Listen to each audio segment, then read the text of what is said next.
নমস্কার বন্ধুরা, আমি সুস্মিতা। তো আমার চ্যানেলে তোমাদেরকে অনেক অনেক স্বাগত।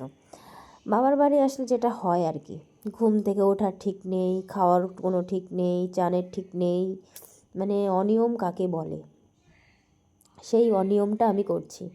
সকাল বাবুর মতো উঠে চা খেলাম, চা খেয়ে আবার পরোটা খেয়েছি। এদিকে মা যে কটা থালা বাসন ছিল সকালে সেগুলো মাজছিল, আর আমি বসেছিলাম, বসে বসে গল্প করছি। আর এদিকে ভাই তুলতে গেছে ফুল, ওর সঙ্গে ভাবলাম যাই, কোথায় গেল এখনও আসে না। দেখো ওই দেখো কানে ফোন নিয়ে কথা বলছে আর এদিকে ফুল তুলছে। তো যাই হোক, কটা সাদা ফুল পেয়েছি পুজো দেওয়ার জন্য। তারপরে মা আর আমি চলে গেছিলাম একটু দোকানে গিয়ে দেখলাম কয়েকটা সবজি, বেশ টাটকা সবজি। তারপরে যাই হোক সবজি এনে রান্নাবান্না করে খাওয়া দাওয়া হলো। তারপরে আবার বিকাল টাইমে আবার একটু বেরো করতে গেছিলাম।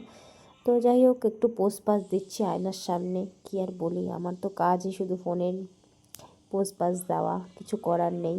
তো যাই হোক দুপুরবেলা চান টান করে কিন্তু ঘরের পুজোটা দিয়ে দিয়েছি। এটা হচ্ছে আমার একটা মনের শান্তির জায়গা, আমার ঠাকুর ঘর। তো যাই হোক তারপরে খাওয়া দাওয়া করে নিলাম। এদিকে টক ডাল হয়েছিল আম দিয়ে, মাংস হয়েছিল, আলু ভাজা হয়েছিল। এটা হচ্ছে মোটামুটি সকালের খাওয়া দাওয়া। তারপরে আবার বিকাল টাইমে, ভুল বললাম, বিকাল টাইমে চলে গেছিলাম সাজার দোকানে। সেখানে কিছু কসমেটিক কেনার ছিল। আর এখানে দেখো রাধাকৃষ্ণকে কী সুন্দর লাগছে বলো, ফটো ফ্রেমে খুব সুন্দর লাগছিল। আর প্রত্যেকটা মানে জিনিস দেখছি, ভাবছি কোনটা ছেড়ে কোনটা নেব। মেয়েদের তো সাজার নেওয়ার কোনো ঠিক নেই, এত জিনিস। তো লাস্টে দেখো আমি যে ফেস ওয়াশটা নিই, ছোট্ট একটা মিনি ফেস ওয়াশ নিয়েছি, ক্লিন অ্যান্ড ক্লিয়ার। তো আমি সচরাচর যে ফেস ওয়াশটা নিই সেটা কেনাই হচ্ছে না, অনেক দাম, যার জন্য নেওয়াই হচ্ছে না অনলাইন থেকে। আর এটা আপাততর জন্য নিয়েছিলাম। তারপর চলে এসেছিলাম আরেকটা ফলের দোকানে, সেখানে কয়েকটা ফল সবজি দেখছিলাম কী নেবো। তারপর কলা নেওয়া হয়েছে, আঙুর ফল নেওয়া হয়েছে। এগুলো নিয়ে চলে গেছিলাম আরেকটা দোকানে, সেখানে দেখছিলাম কয়েকটা নাইটি। তো এখানে এত ভ্যারাইটিস দেখছি, একটা দোকানে গেছিলাম সেখানেও পছন্দ হয়নি। তো লাস্ট টাইম আরেকটা দোকানে এসেছি, এখান থেকে দুটো নাইটি নিয়েছি। তোমাদের নেক্সট ভিডিওতে আমি দেখাবো কতগুলো নাইটি আমি কিনেছি। মানে যখন কিনি তখন কিনি, আর যখন কিনি না তো একদমই কিনি না, আমার রুলস আলাদা। যাই হোক, তো যাই হোক পছন্দ করছি, কোনটা ছেড়ে কোনটা নেব ভেবেই পাচ্ছি না, শুধু দেখেই যাচ্ছি, ভাবছি এটা নিই ওটা নিই। এবার সব কটা বলতে গেলে গোল গলার নাইটি আমি একটাও নিয়েছি, একটা নিয়েছি, আর বাদ বাকি সব হচ্ছে তোমার অ্যালান যে নাইটিগুলো আছে সেইগুলো গোল গলা টাইপের।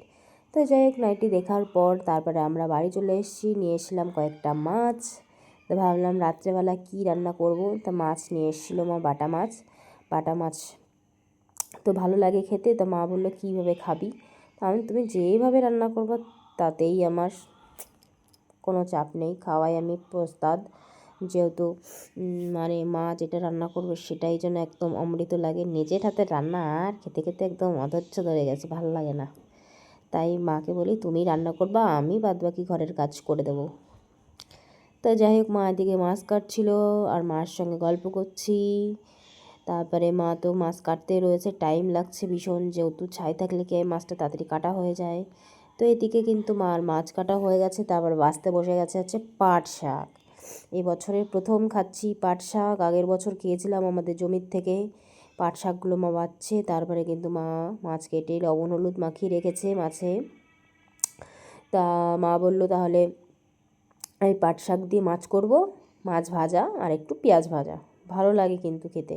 বেশি কিছু করব না, একদম সিম্পল রান্না। তো যাই হোক এদিকে কিন্তু এক এক করে রান্না বসিয়ে দেবে।